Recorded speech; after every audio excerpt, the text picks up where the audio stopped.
How are you all this evening? Good. All right. You came out to learn something, right? Of course. Oh my God, what kind of students are you? You didn't come out to learn anything, and it's extra credit? What is this, all right? Okay. Well, thank you all for allowing me to be here. Thank you for the committee that invited me. Mike Light, I want to thank in particular for who contacted me and asked me if I want to come to GRCC, to come home. I commute between here and Lawrence, Kansas, where the University of Kansas is. We have a Kansan here, a Jayhawk, Rock Chalk Jayhawk. But you know, I always say now, if we ever are in a match with the Wolverines, you know, I bleed maize and blue. Yeah. So anyway, so it's good to be back in Grand Rapids and to talk about what I think is an important topic. And I want to begin by saying the name of this lecture for you students is Black History Month After Obama. Is America really post-racial? Black History Month after Obama. Is America really post-racial? So I want to start off with saying the United States has always been post-racial. If by that we mean that 1 out of 3 Americans in the colonial era of the United States was of African descent and mixed in with the entire U.S. population. Yet we don't know this numerical fact, do we? The reason we don't know this fact is that race, as a concept to distinguish people in the Atlantic world, was conceived as an instrument in the main to control and exploit the labor of men and women who varied in their pigmentations from brown to black. That's why we don't know this. America's always been post-racial. Obama is not the first person who has a black and white parent. That has always been in America. But the issue is that America overlooked it because it had slavery. These distinctions became the rule of law to guide the economic expansion of slavery and later control and eliminate the black vote. Well, what do I mean by that? These things. Well, you can go back to colonial Virginia to find out that in colonial Virginia, before the U.S. is a country, there's labor unrest. The indentured servants and the slaves do the same work. They mix, they dance, they do all those things. That's why we got this kind of mixed culture, right? You know, I mean, you all have seen Riverdance, and you all seen that show Riverdance before. You know the clogging thing going on and blah blah blah and all right. See, slaves see these Irish people doing that. They tap dance. We have a new form. They borrow from each other. So race always has been post-racial, but the problem is that in colonial Virginia, when there's these rebellions, and you may have heard somewhere in some U.S. history class, these whiskey rebellions, this rebellion, this little rebellion here, this is a mixed group of people. And if you're the owner, you're concerned about controlling them. So what's going to distinguish them? The question is, what's going to distinguish them is not their work, because they're doing the same work, but their color. And when you want to control the labor force, you've got to do it one or two ways. You control the labor force because you have to control sex. And what I mean by that is that if the laws of colonial Virginia before the country came, now remember, Virginians, just a little history here, Virginians controlled and really were the intellectual power behind forming the United States. Remember those guys? You remember somewhere in the recesses of your head, James Madison, right? Monroe, Jefferson, George Washington. Where do they all reside? Virginia. They had a real intellectual brain power behind it. So they coming out, they have slave labor. They've got to control this issue. And what are they going to do? They put interesting laws on the books of Virginia before we become the United States. They put interesting laws on the books, and they say, if your mama's a slave, then you are a slave. Don't make a difference who your daddy is, because then we control the power of people. So sometimes we always think about race as this touchy-feely things. You don't like me because I'm black. Oh, I'm white. No, it has more, because the law, as I always like to inform students, laws shape culture, and then culture shapes law. The law shaped culture to create a divisive society, to create a society where you could not organize people because they are their common work and labor and culture.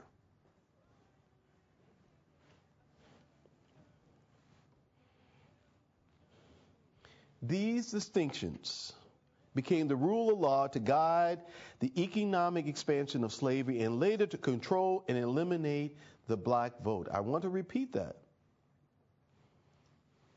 So what do I mean by eliminating the black vote? Again, you know a little bit of history, right? Yes. At the end of the Civil War, there was those three great constitutional amendments put up. The 13th, the 14th, and the 15th Amendments. Y'all remember that, right? The 14th Amendment is the most discussed and argued amendment before the Supreme Court all the time. What does it mean to be equality before the law means? The 13th ends slavery, right? And the 15th grants men, mostly black men, suffrage, the right to vote. Not women. Women don't get that till 1920. Great men, suffrage. So what do 4 million people who were formerly slaves want to do? They want to exercise their right to be a part of the society. And of course, there's a whole intricate debate about that. But the point being is that black people in the South made up a numerical majority in many of the states, or at least a percentage. So 50% of the total population in South Carolina at the end of the Civil War was African American. Mississippi, almost 52% of the population was African American. Which means that if I want to control my labor force, if I want to control people's behavior, if I want to control their movement, I have to somehow figure out how to get them not to vote. Had nothing to do with power, relations, right? America's always been post-racial, and people were still mixing back in those days. Little as is known, everybody was mixed up. There was a whole lot of people like Obama. The great abolitionist Frederick Douglass. Daddy, an overseer, his mama a slave. Booker T. Washington. Daddy, a slaveholder, mama a slave. They're all mixed up. Every American's mixed up. That's the fallacy here. And if your folks came in colonial America, I can guarantee you one thing. As my folks in Louisiana say, I can guarantee you one thing. That one of your ancestors, out of those 1 in 3 people, was black in skin complexion.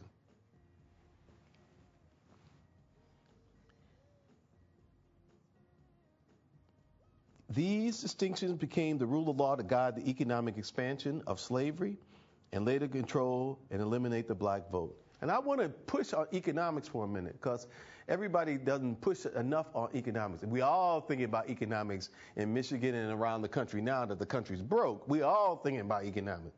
But we don't think about economics in relationship to how our relationships with one another is carried out. Right?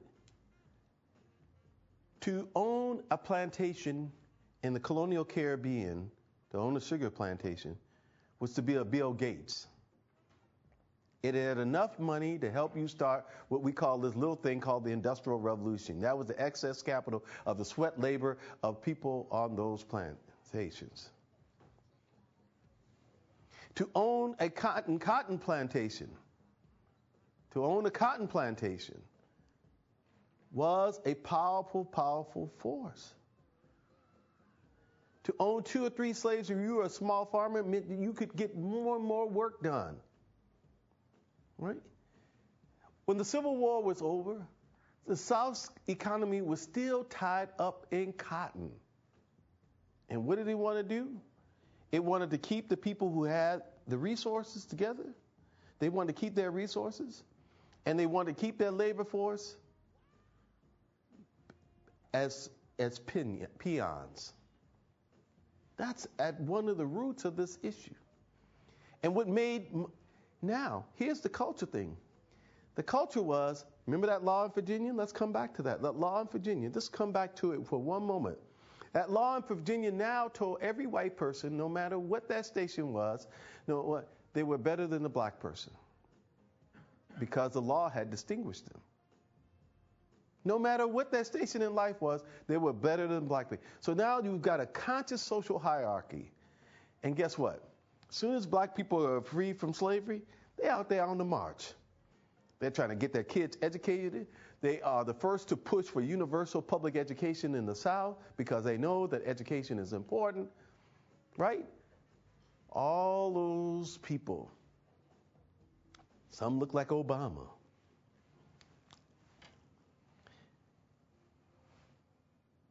Race, as noted by historian Barbara Fields,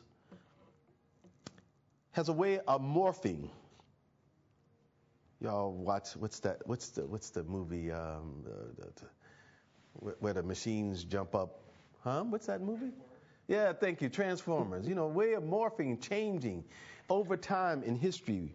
The way we use race at one period may not be the way we use it in another.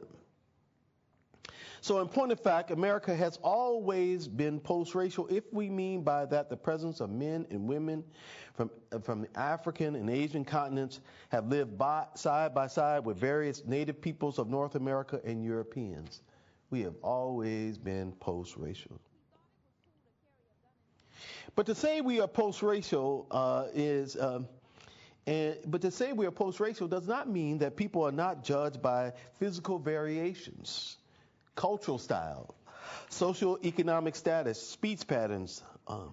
That would be utter nonsense. And race was a great variable in the presidential election last year. And race continues to be a factor in who has access to resources in this country. This is not to suggest that African Americans have not made great strides. We all want to be like Mike. We all want to be able to dunk the ball. I mean, I'm 5'7". I've always dreamed of dunking the ball. Right? I want to be like Mike too. Right? I want to shoot a bad turnaround jumper like Kobe Bryant. Well, all of us. Those are household names. But you remember they're all also kind of like biological freakazoids in a way. I mean, 6'9", 6'7", 6'8". They're not the average dude. Now, maybe in Grand Rapids we got a lot of Dutch people, and Dutch people are very tall. But the 2 tallest people in the world are Sudanese and Dutch. Man, if they intermarry, we really would have a basketball team. Right? So if they would intermarry, then Grand Rapids would really be on the map. But however, we have not deracialized America, at least yet. And this is the rationale why I want to continue to celebrate Black History Month. And I want to give you some stuff. I want to tell you all about Black History Month because this drives me bananas. I get upset because most people don't know anything about why Black History Month started. And they always think it started with McDonald's and CVS and commercials and all of this stuff. But Black History Month started in about 1926. And it didn't start with black people being on television, because in 1926, black people weren't on television. Black History Month started as a part of an intellectual movement that was attached to the civil rights movement to tell black children that they were a part of the American story. That's why it was in February. Lincoln's birthday, and the man who made Lincoln be Lincoln, Frederick Douglass' birthday. That's why it started. And it was started by a professional historian, a man by the name of Carter G. Woodson. Now, Woodson was a historian, but he couldn't have done it by himself. And it was all these black women school teachers around the South came to Woodson and said, Dr. Woodson, let's put this together. We'll put packets together. And for years and years before it was in the public eye, it was a thing called Negro History Week. It wasn't commercialized, but it was an insurgent intellectual movement going down to the grassroots of people and pushing them to learn something about that they had a role in American history when all that the history books of the 1920s, 30s, 40s, 50s, 60s said, well, Negroes were the slaves. There were no important people.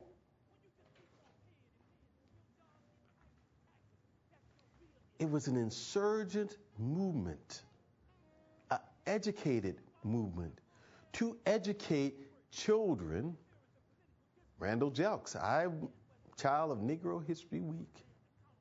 To educate children that they had a powerful role in America, that they had a role to play in this great democracy.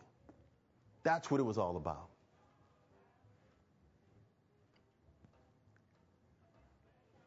And throughout the South, and out of his little Washington office, they would make pamphlets and leaflets and everything to take and tell children. And I'm telling you, children in very poor and desperate conditions. Because most black children went to school in the South, in the cotton picking areas, in the tobacco areas. They went 3 months out of the 9 months of the year because they had to go out in the fields to work. And these teachers said, today, little Susie, you're going to learn about, you're going to learn about Anna Julia Cooper. Who is Anna Julia Cooper? She's the first black woman to get a PhD in America. She's the principal of the most famous black high school in Washington, D.C., Dunbar, and she's written a book. She's written a book called The Voice of the South, a black woman writing that book in the 1890s, telling about black women's struggles. That's who I want you to learn about. And you, Johnny, you're going to learn about Henry Highland Garnett. Who's Henry Highland Garnett? He's a black Presbyterian minister, and he was a radical in the 19th century because he said, tell the slaves to revolt. And you learn part of his speech, Johnny, and you tell us in class what he said in that speech. He said, tell the slaves to revolt. Tell them that God does not like injustice. That's what it was all about. It was an insurgent movement about democracy, about participation in the democracy, for the democracy, and that black people had a role in that democracy when everything else said they don't exist.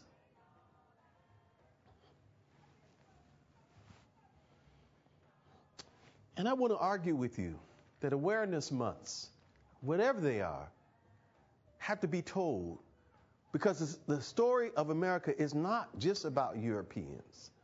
It's about all of us. Do you know, this one little tidbit here, do you know that there was a compromise in the 1880s and 90s between Western politicians and Southern politicians? The Western politician says, we got to do something about these Chinese people. We got to do something about them. They're working, they're coming in great numbers, they're taking a good job, they're working on the railroad. We want to get the Chinese Exclusion Act. We'll let you have the Chinese Exclusion Act, says the Western politician, and we'll let you have Jim Crow.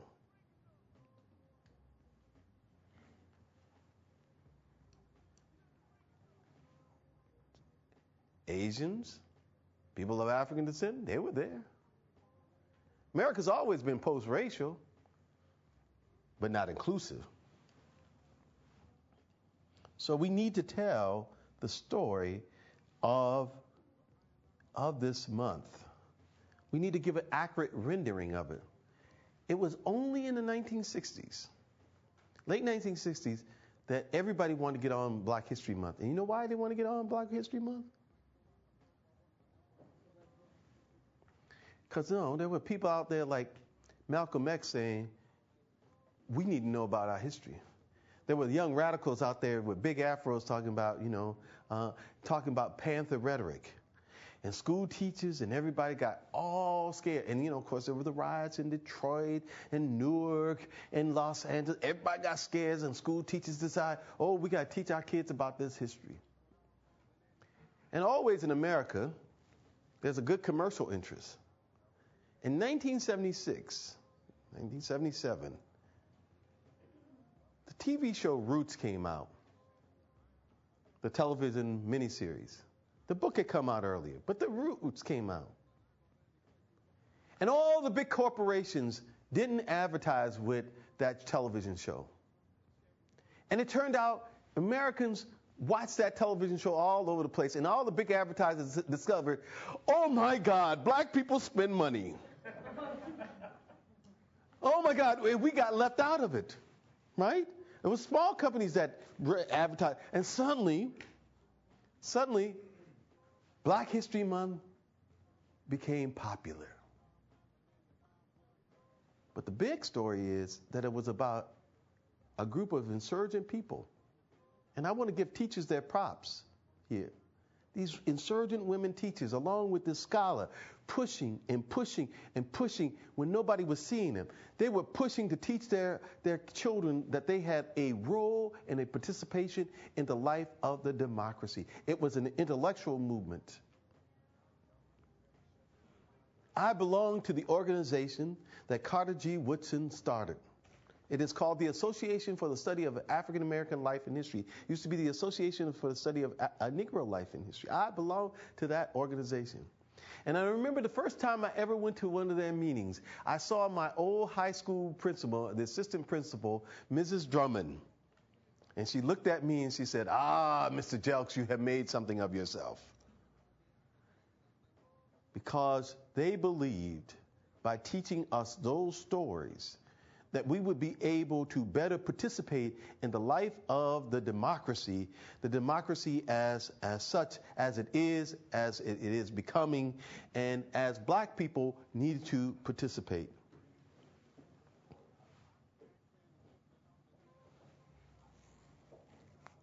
Now I got a bone to pick with one of my colleagues. He's a great novelist, and his name is Charles Johnson, and I highly recommend you read his novels. He's a great writer. And he's a philosopher. He teaches at the University of Washington. And he's won the Pulitzer Prize, and Charles is a really smart man and all this other stuff. But he looks at the Obama election, and he says that the Obama election is really the end of black victimization narrative. That black people can't complain about being victims anymore because we got a black president. And that's partly true. I mean, as I told some other students earlier, you can't complain about the man when one of yours is the man, right? Can you? Right? Because when one of yours is the man, what you gonna do? I don't like that man. But Charles, for all of his sophistication, reads the issues too narrowly. African Americans have always demanded responsibility of one another. They have always demanded that their people step up to the plate and meet their obligations. The problem is that the systemic forces that constricts their lives, those laws again. You remember I started off with Virginia, but I want to come back to those laws again. So I want to come back to those policies again. Those laws would constrict people's lives. Most Americans don't want to deal with. Most Americans don't want to deal with the laws that put so many young black men in jail for selling crack cocaine. And I'm not saying crack cocaine is right. I'm saying the laws unduly punished. So when we say victimization, we never stop to ask about the law. Our lives are shaped by laws. Some of y'all stop at 3 in the morning for a red light when nobody's out on the street. Why? The law is in the back of your head that the man might be right around the corner just in case I pull out. That's the law. And it shapes our lives. And public policy since 1968 has attacked essentially poor and the working class of this country. Repeatedly. That's the law. To a pernicious effect. This is what Johnson says. But if the old black narrative has outlived its usefulness as a tool of interpretation, then what should we do? The answer, I think, is obvious, he writes. In the 21st century, we need new and better stories, new concepts, and new vocabularies, grammar based not on the past, but on the dangerous, exciting, and unexplored present, with the understanding that each is, at best, a provisional reading of a reality of a single phenomenological profile that one day is likely to be revised, if not completely overturned. And I agree with him. It is the most exciting time in it. But he ain't saying nothing about the law. He's not saying anything about the public policy. When I moved to Grand Rapids, golly, well, it's 26 years ago almost. Good Lord. 26 years ago. I worked in the East Town and one wealthy street where it's all developed at, right? And you know what? I never heard anybody say that the law kept these people who lived in that neighborhood from getting enough money to fix their houses up. It was called redlining. The insurance company drew a red line, said those people don't need no money. Now the whole country feeling red line. Those people in those neighborhoods don't need no money. Miss Jones got $500 in the bank. Can't you give her a loan to get that $1,000 roof? Oh no, she doesn't qualify. The law. See, Johnson's reading of this is that it's solely the individual who's in charge of this, and we need exciting new stories, and I absolutely agree with him. But the social structures that mandate, that put us around, that put us in these circumstances, have to be also studied. And oh, in Grand Rapids, we are so Christian. We like to do so much charity for people. We like to do so much good work for people, but we do not challenge our politicians and our leaders to come up with better policies. See, that was what Black History Month was all about. See, once you knew that Henry Highland and Garnett took a stand, then you could take a stand. That's what Black History Month was all about.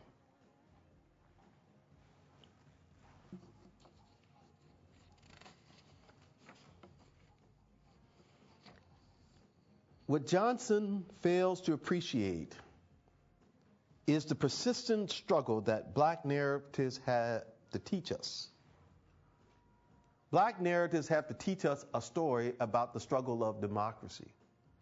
One of the things I am most proud of my folk for is we made America be America. We made it be democratic. Those activists, those college students in the South made America be America. They took a stand. They took a stand for a world to open up to people. And you know what? That world has opened up. And you know what? All you women students sitting here, you're the beneficiaries of it. You're the beneficiaries of it. College is opened up to you because those students took a stand. They went out and blocked and fought and opened the door. Many of y'all won't know this. There's a Black woman named Pauli Murray, who was a lawyer. She started now. She influenced Congress to put in discrimination against sex. They were making America be America. We always lived in a mixed society. The Americas not just the United States, the Americas is a mixed society. We have words for it. In Spanish, mestizo. We have words for it. Mulatto. French. We always been a mixed society. But what we have not been is a just society. What we have not been is a society concerned about labor exploitation. What we have not been is a society concerned about the rights that everybody has a voice in this society. That's what we have not been. My argument tonight to you is Obama, the election of Obama is great. It is absolutely wonderful. I'm happy. One, I'm happy because I can understand the president when he gives a speech. I'm truthful, right? He talks in complete sentences. I like that. I understand. It is only an opportunity. It's an opportunity for us in this country to change things around. But it will be us who push that. It will be us who get our hands dirty. We will have to take the opportunity here. You know, when I wrote this book about Grand Rapids, African Americans in the Furniture City, I wrote this book, one, under duress. The duress was I had written an article about a famous civil rights case here in Grand Rapids, and my dissertation advisor read the article and said, oh, that'd make a wonderful dissertation, when I wanted to write another book, another dissertation. So I wrote the book, but I was going to schools, and I would listen to children, and they said to me, nothing ever happened in Grand Rapids. Black people never did anything in Grand Rapids. And it hurt me. Because they were learning about people all over the country, but they weren't learning anything about the people where they lived. They too were in that fight. And that really hurt. To listen to little kids say, oh, there's nothing, no black people ever did anything in Grand Rapids. They weren't important to the life of the city. And then I remember my Negro History Week.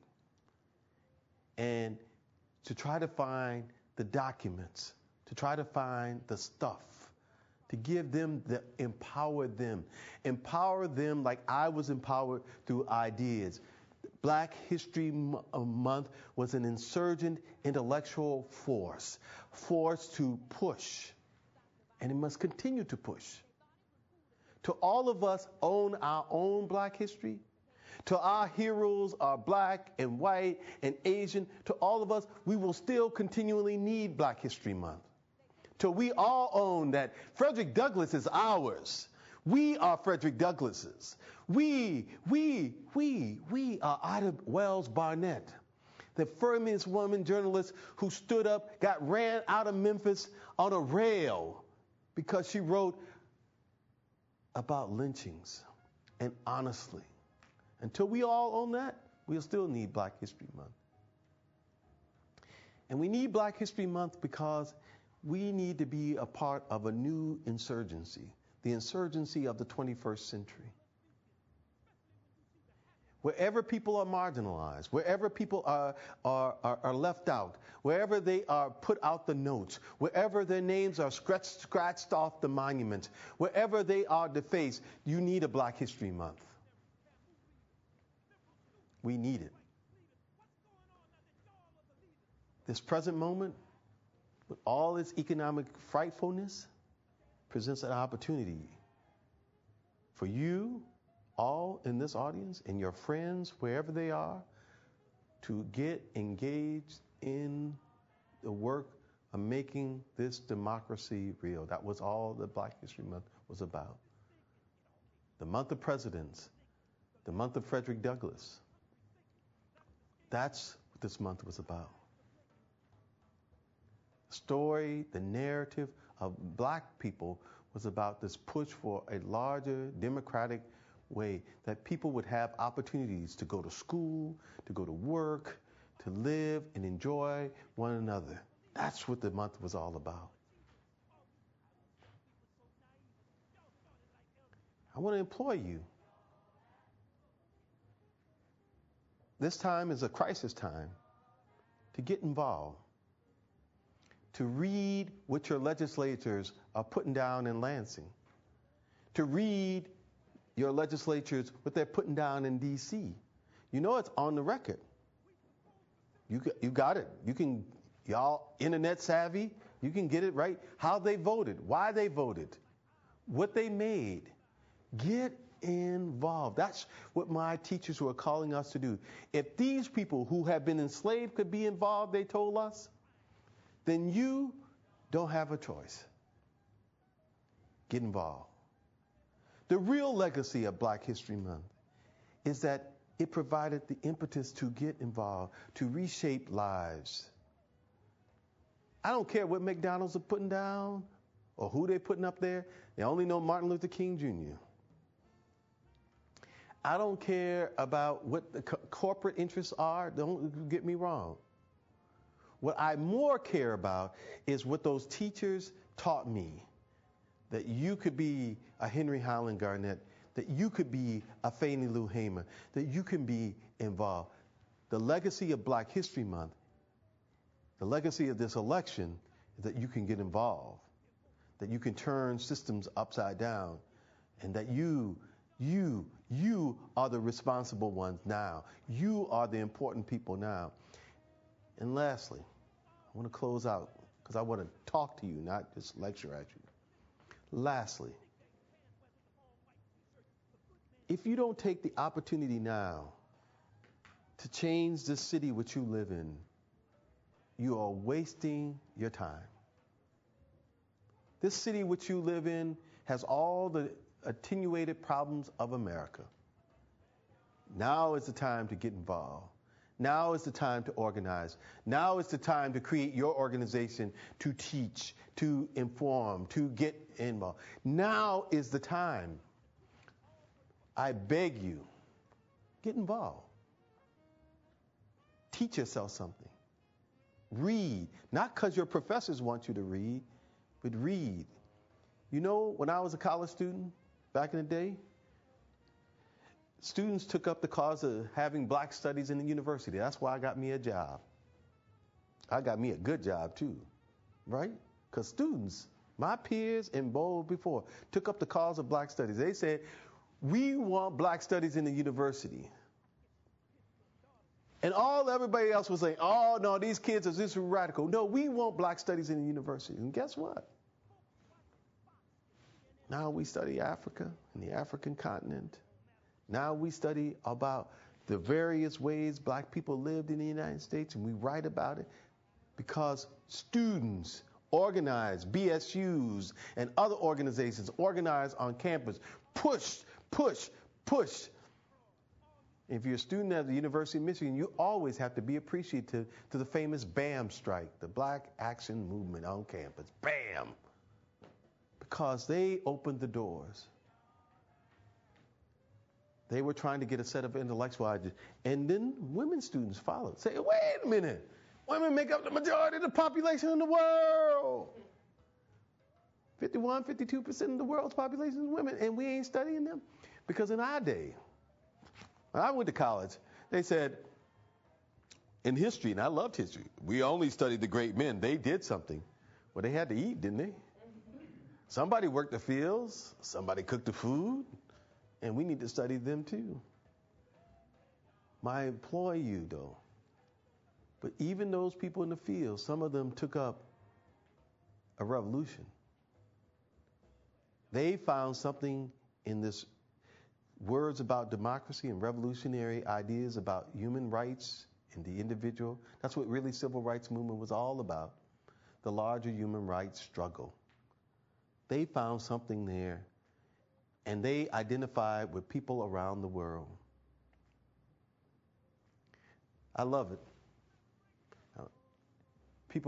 Black people went to India in the 1920s, 30s, 40s, long before Martin King, met Gandhi, talked to Gandhi, said, how can we do it? How can we get involved? They would talk about the little brown man from India engaging in a deep struggle. They saw their struggle with his struggle. And he saw his struggle with their struggle. That's what this is all about. An insurgency, a movement toward creating a better world for all of us to live in. Thank you very much.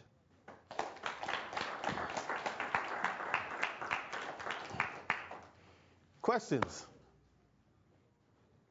Folks, if you have a question, I'd like to alert you to the fact that there are a couple microphones on each side. We'd like you to address the question to the microphone so it can be heard on camera as well as by everyone else, and we'll make sure we hook you up.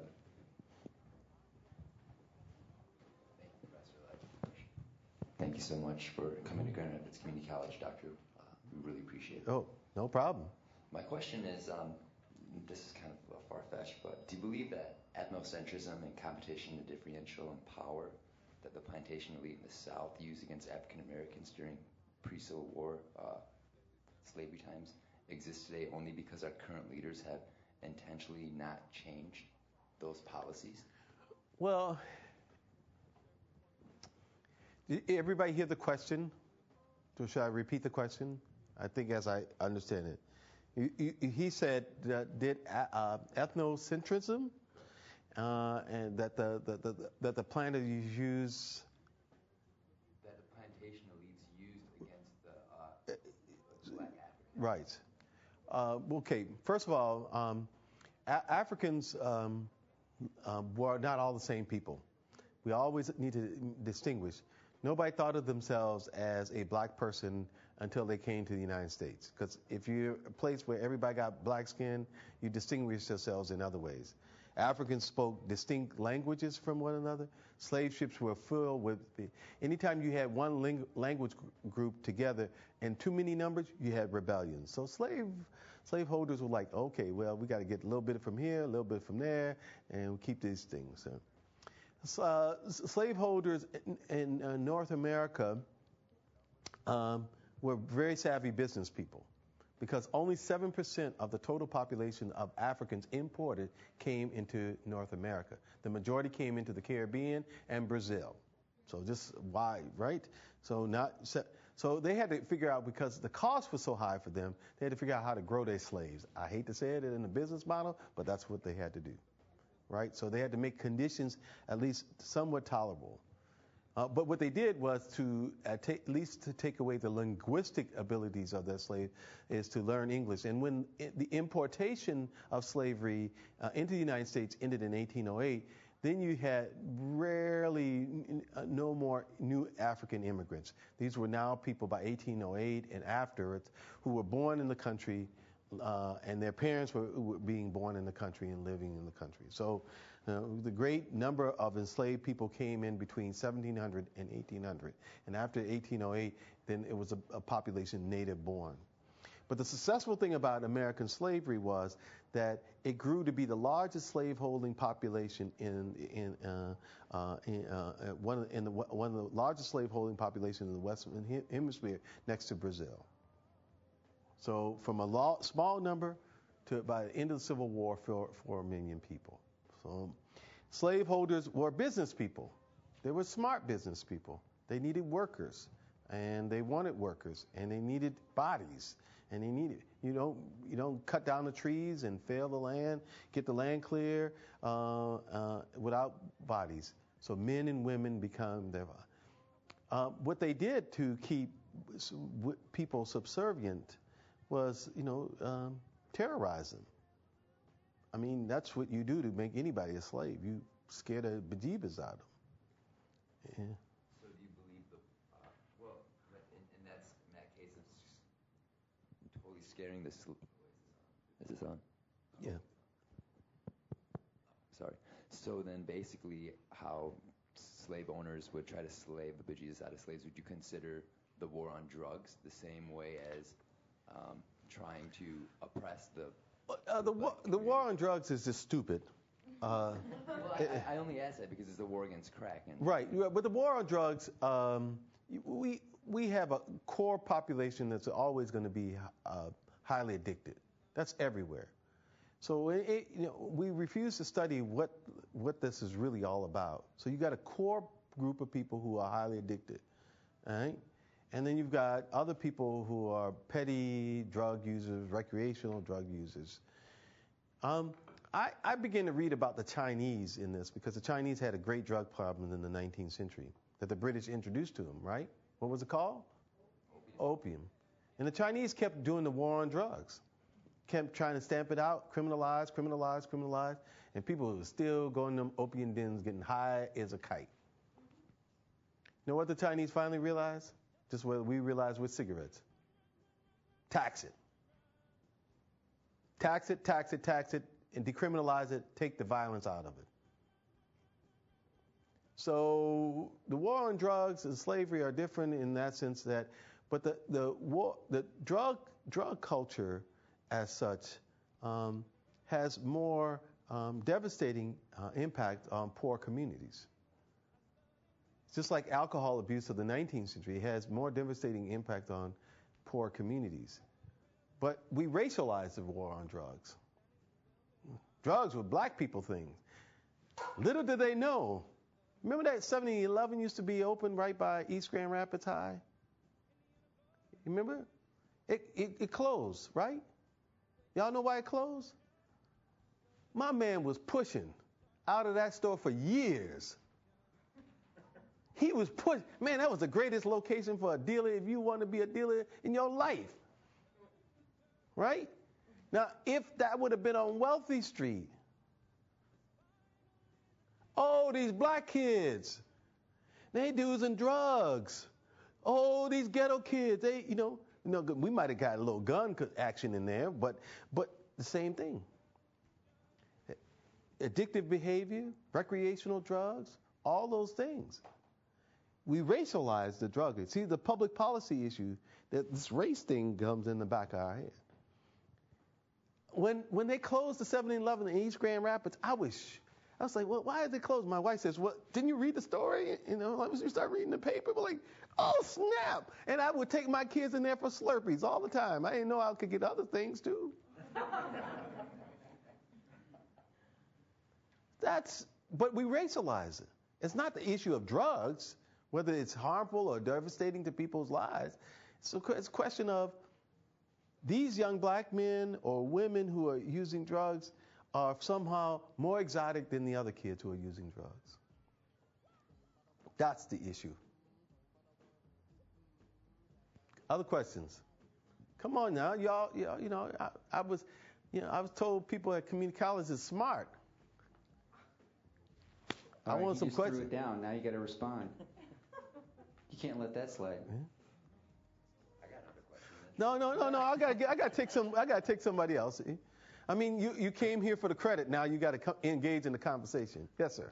Well, at the risk of not looking smart, I'm in the process of reading Paul Loeb's book, Soul of a Citizen. And as I was listening to your encouragement of the students to become involved and make a difference, I was thinking about his book, and the theme in that book is basically take advantage of whatever traits you have to make a difference. Right. What do you think what traits would it take to make a difference these days to keep advancing that cause toward post-racial society, if you will? Well, I want to say something. I'm proud of being ethnically African American. I want to say this word. I want to say ethnically African American. I'm very proud of that. I don't want to give that up. Right? I like that. I like my family and our folkways and all that other stuff. That's and remember, most black Americans fought to desegregate the society. Sometimes what the society was saying, oh, you can't be ethnically distinct. But then they weren't saying that. I taught at Calvin College for 15 years. Nobody ever said to the Dutch folks around Grand, you can't have your Dutchness. But black people, you got suddenly say, oh, I got to give up my ways of being and doing things to fit in. But nobody ever says, I have to give up the kind of things that make my community value to me. Now, you're a Korean, right? And in Korean society, community is really important, right? Absolutely. Nobody's telling the Koreans, give it up. But black people, And even black scholars sometimes, oh, we need to give up that. No, that's what makes us all wonderful and rich. What we ought to be saying is, if you join my family, then, you do the weight of my family. If we eat collard greens, you eat collard greens. Whatever it is, I'm just throwing that out, whatever it is. But the ethnicity part of it is not to be diminished in a post-racial society. It's to be valued, to looked on, because ultimately, people are really all alike. Communities and families, truthfully. Every family got somebody you can't stand. Every family, right? I don't care what the family it is. You just got, oh God, this Christmas time, this Thanksgiving time, oh Lord, we got to be on good behavior. Every family. That's every family. I've traveled around the world, and every people, they're like, we all alike. But we got to appreciate our symbols and our culture. And as Americans, we have to learn about other people's ways. That's a part of our foreign policy problem. We're Americans. We just tell them what to do. Can't happen anymore. They outnumber us. The world outnumbers.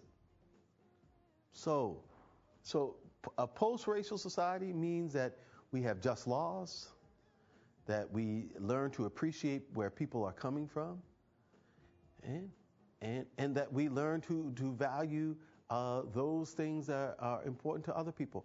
And when I invite students in, I always ask them in first day of class, where are you from? And they say, I'm from a little town. I say, everybody's from a little town.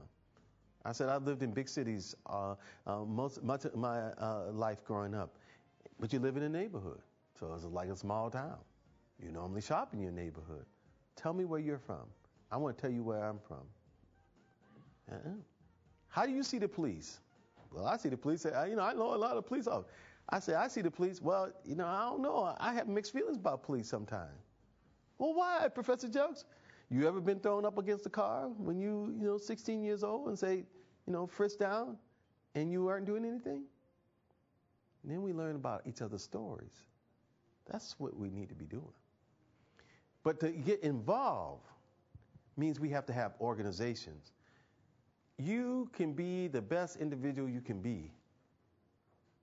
But if you want to take on Walmart, you better have a group of y'all. Lawyers call it class action suits. We call it organizations. Whatever it is, right? You want to take on City Hall? You can go writing letters all you want as an individual, and that's a start. But then you got to get your neighbors to say, that pothole finally has to be fixed. That's an organization. If you're getting paid bad, and all of us going to be being paid bad soon, you got to start an organization.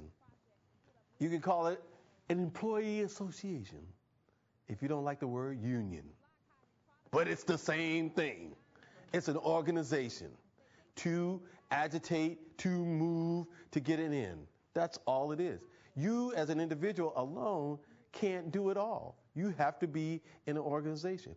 What's the organization? What's the birthday of the organization right now? Do you all know?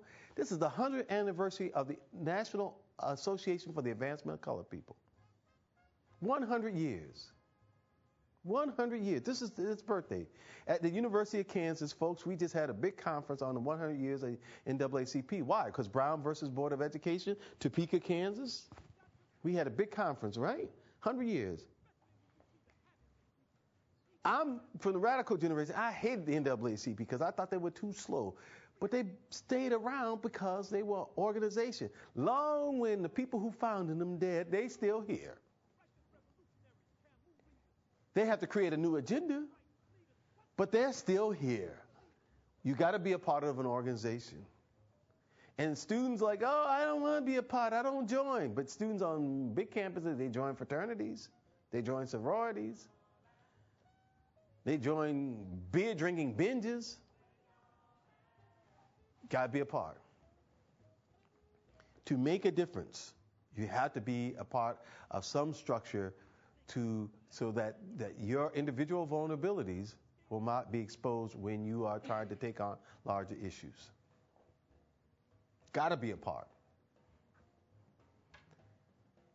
If you want to be a part learn about black history, join the Association for the Study of African American Life and History if you want to be a historian. Come to our meetings. Be a part. Questions? Yes, ma'am. I got to give you the mic. It's kind of like Oprah, Yeah. Yeah.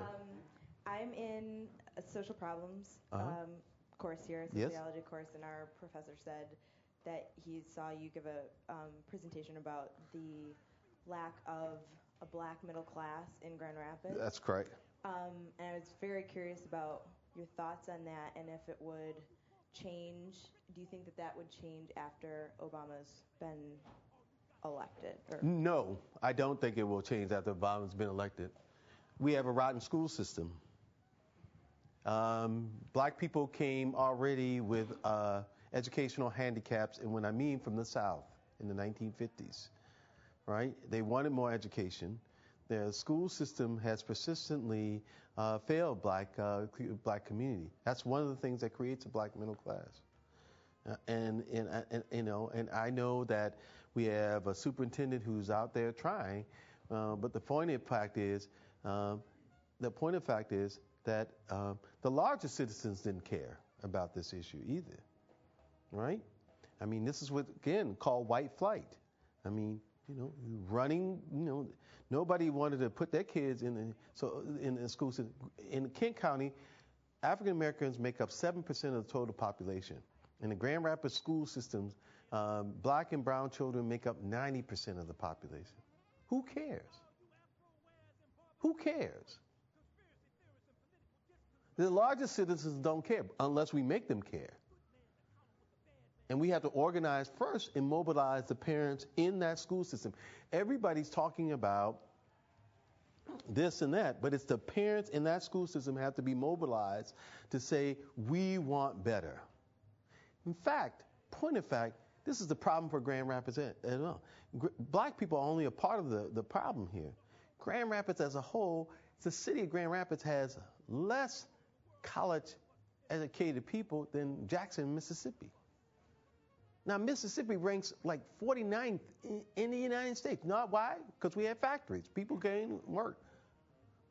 Right? But we all knew this moment was going to come. We all knew. But nobody was telling folks, you know what? These jobs ain't going to last forever. Just look at the demography. I always say this. I can pay somebody in Ghana $1.50 an hour and make their life go up. And they will do the work that you are doing for $20 an hour. Sheer population change. There'll be 1.5 billion Indians. It's 1 billion Chinese soon. India will outstrip China soon in population and other places.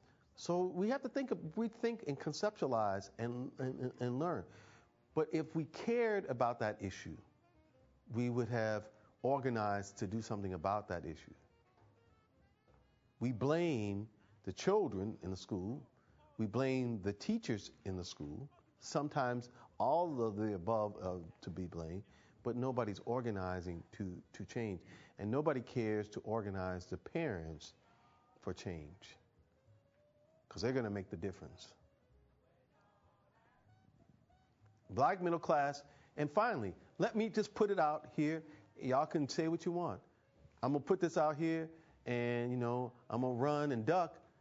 But the racist structures in Grand Rapids it's two things. One, it's nepotism. Everybody's family. So you got to get your family in there first. So how other people get in the door? So continually, when you do attract black middle class people, they say, I'm on the clock here in Grand Rapids because I don't have no opportunity here. Let me go to Atlanta. Let me go to Chicago.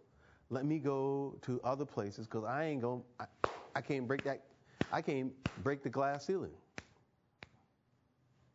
I have a great friend who's an important banker, international banker, black guy. He started off in Grand Rapids. He said, man, if I'd have stayed here, I'd never gone anywhere.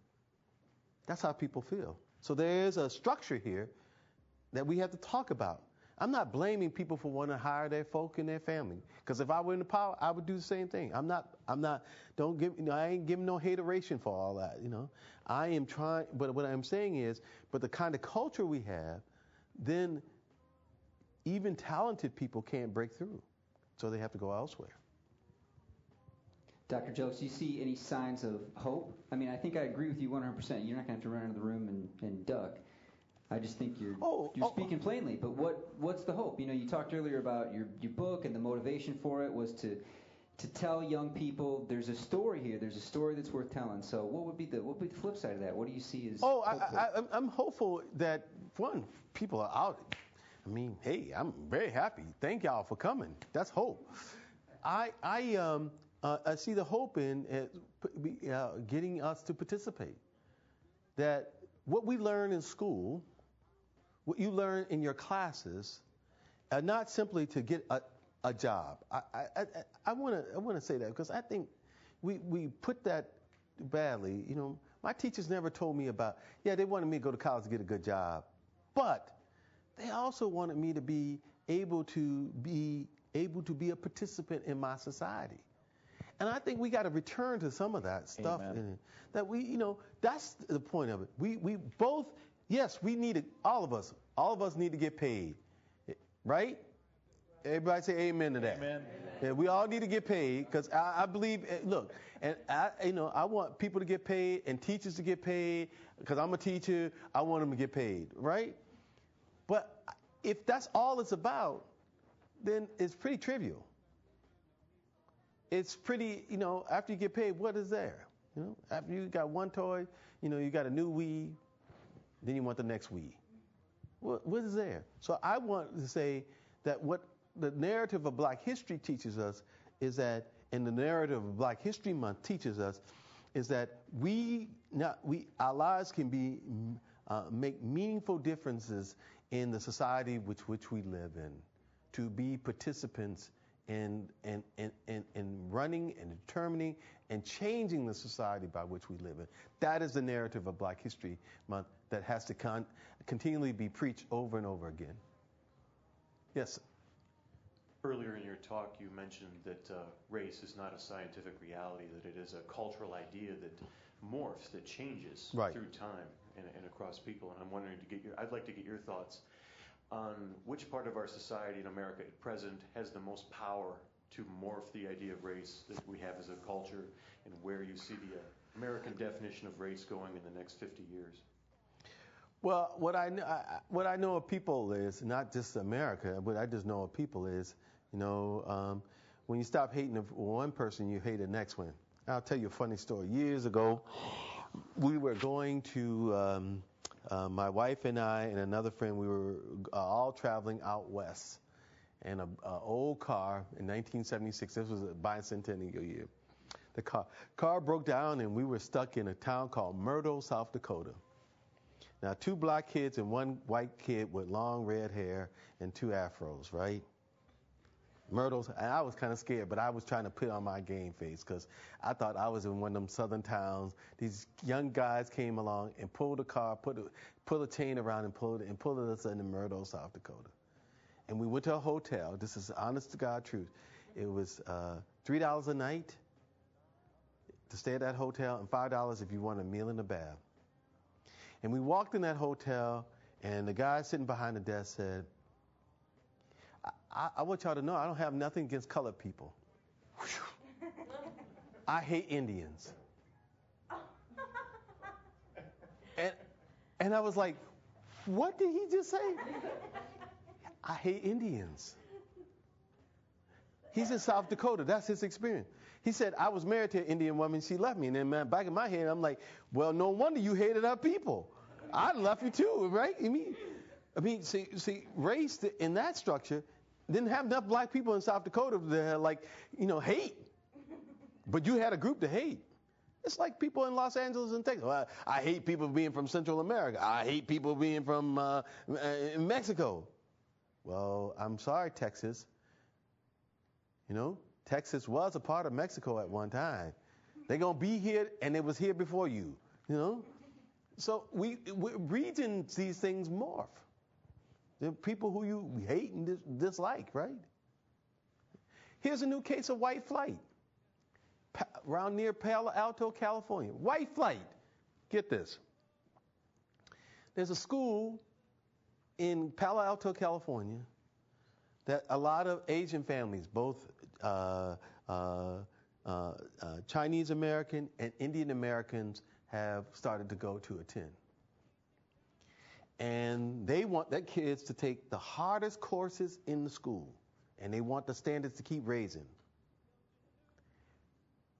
There's a small group of black parents saying, yeah, in the mix.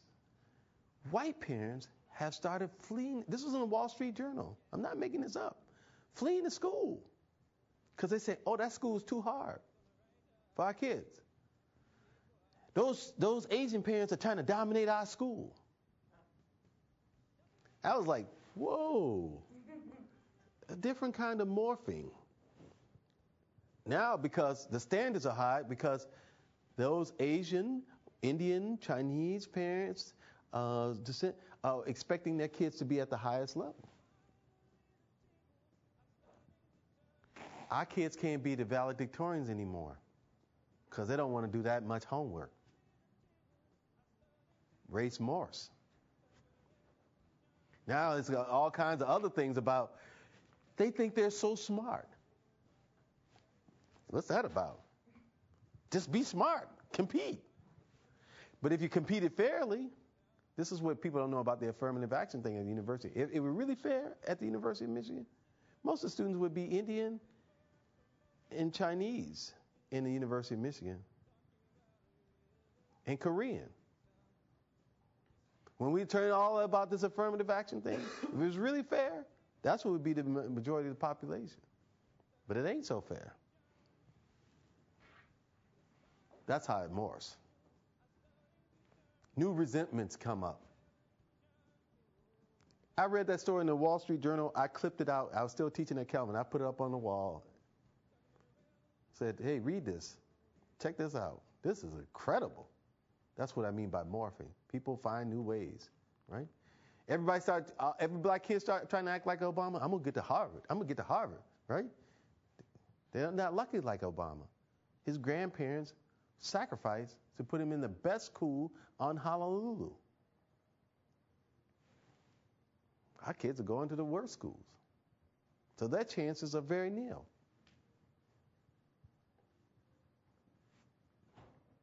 You want to know why he went to Columbia and went to Harvard successfully? He had schooling that groomed him. Look around Grand Rapids. 65% of the men in the county jail are functionally illiterate. I ought to say something about a city, and people ought to be embarrassed about it. It ain't about victimology. It's about the policies that we put down, that we uphold, that we don't want to challenge. We don't want to challenge ourselves to raise our standards higher for the whole metro area. I don't see Godwin Lee and any other schools being very high standards at all.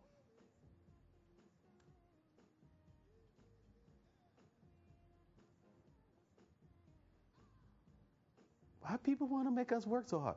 Folks, I can tell you, I know kids in Nigeria and Ghana right now, they don't have half the stuff, but they up studying. They up calculating with bad calculators. They up figuring things. And y'all out here going, oh, I don't want to do this homework that Professor Light want me to do. Be lazy. You'll be working for them soon. Be lazy. You'll be working for them soon. Because they hungry, they lean, and they hustling. I don't want to do that homework.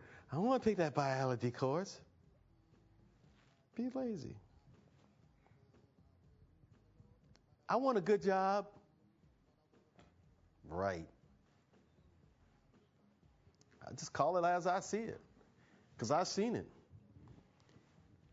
In Ghana, it's a phenomenon. You'll see. When in the spring, newspaper comes out, It's test scores from around the country. What school got the highest test scores? All y'all stereotype about Africans, all your who got the highest test scores? Who got the bragging rights in the country about who's got the school with the smartest kids in a poor country where people make less than $1 a day? Who got the smartest kids? And y'all talking about he get too much homework. I'm not gonna take. You gonna take his class? Ooh, I heard he get too much homework. Y'all know I'm telling the truth. Y'all lazy Americans. You don't want to work. Professor Jelks, you expect me to read all this? Yes, I do. Is all this going to be on the test? Yes, it will. Now, call it what I see it. I'm going to go to community college because I think it's easy. I know what they say. It's an insult to your teachers. Amen. I know what they say. Oh, it'll be easier there, because if I go to Michigan State and take that course, that'd be too hard. That's our mentality. So when everybody has that mentality, I got angry at Oprah when she said black kids were more lazy. I was like, all American kids are lazy.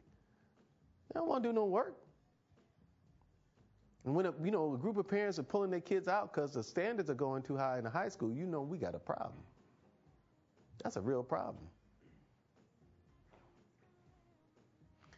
Oh, our kids can only should do an hour worth of homework. Oh, that line. They need this psychological. No, kids need to be running outside, but they can do more than an hour of homework. Turn off the TV. Limit the Wii. Right? Don't buy no more video games. Guys, get off the video games. Learn how to make them. That's my philosophy. Thank you very much. Thanks.